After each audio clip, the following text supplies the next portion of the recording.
అందరికీ నమస్కారం. మేము నువ్వులు చేనులలో అలుక్కుంటాం.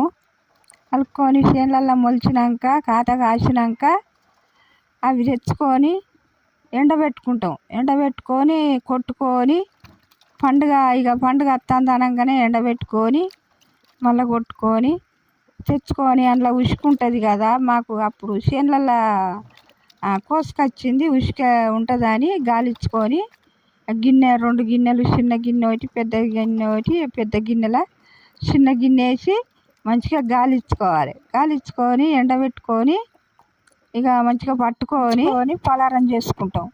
జొన్నలు వేయించుకుంటాం. వెనకట జొన్నలు సత్పిండి జొన్నలు వేయించుకునేది, బియ్యం వేయించుకునేది, అన్నీ మన అవి గోధుమలు కూడా వేయించుకునేది. గోధుమలు వేయించుకొని ఇవన్నీ 9 తీర్ల కలుపుకొని బతుకమ్మ కాడ మంచిగా దీపాలు ముట్టించుకొని మంగళారతులు అన్నీ ముట్టించుకొని గౌరమ్మని చేసుకొని మేము ముద్దుగా ఆడుకునేది. మీరు ఎట్లా చేస్తారో, మీరు ఎట్లా చేసుకుంటారో మాకు కూడా వినిపియ్య.